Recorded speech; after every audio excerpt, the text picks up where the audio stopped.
Hello guys, നമ്മൾ ഇന്ന് സംസാരിക്കാൻ പോകുന്നത് നമ്മുടെ മരിച്ചു പോയില്ലേ, ഇപ്പോൾ മരിച്ച ഒരു കുട്ടിയുണ്ടല്ലോ, ഷഹബാസ്. നിങ്ങൾ തമ്പനയിൽ കണ്ടാണ് ഷഹബാസിനെ കുറിച്ചാണ്, ഷഹബാസിൻ്റെ കാര്യത്തെക്കുറിച്ചാണ് സംസാരിക്കുന്നത്.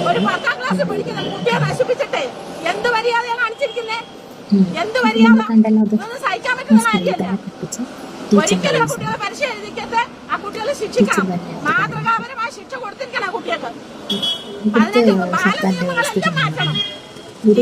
പരീക്ഷയ്ക്ക് പഠിച്ചത് മറന്നുപോയോ, എങ്ങനെയെങ്കിലും ഒന്ന് ജയിക്കണം എന്ന് വിചാരിച്ചിട്ട് ഒരു കുട്ടി ഒന്ന് കോപ്പി അടിച്ചാൽ ആ കുട്ടിയെ എക്സാം എഴുതാൻ സമ്മതിക്കത്തില്ല, പുറത്താക്കും.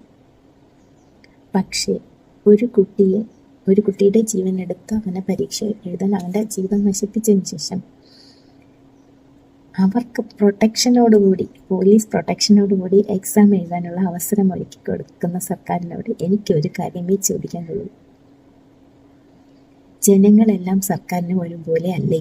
രണ്ട് തട്ടിലാണോ കാണുന്നത്? ഒരാൾക്കൊരു നീതി, മറ്റൊരാൾക്ക് വേറൊരു നീതി. ഇതെവിടുത്തെ നിയമം? ശരിക്കും പറഞ്ഞ ഗൾഫ് കൺട്രീസ്, ഒരു ശിക്ഷ നടപ്പാക്കുന്ന ഗൾഫ് കൺട്രീസിൽ ശിക്ഷ നടപ്പാക്കുന്നുണ്ട്.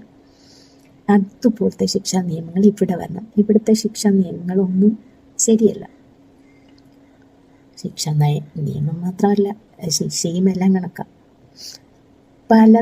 നല്ല രീതിയിൽ നീതി നടപ്പാക്കാൻ ആഗ്രഹിക്കുന്നവർക്കും അത് നടപ്പാക്കാൻ കഴിവുള്ളവർക്കും അത് നടപ്പാക്കാൻ പറ്റുന്നില്ല.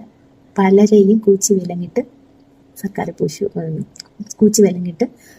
നിർത്തിയിരിക്കുക. എന്ത് ചെയ്യും? നല്ല ഓഫീസേഴ്സ് ഉണ്ട്, കറക്റ്റ് വേയിലൂടെ കണ്ടുപിടിക്കാൻ പറ്റുന്ന, ശിക്ഷ നടപ്പാക്കാൻ പറ്റുന്ന കഴിവുള്ള നല്ല ഓഫീസേഴ്സ് ഉണ്ട്.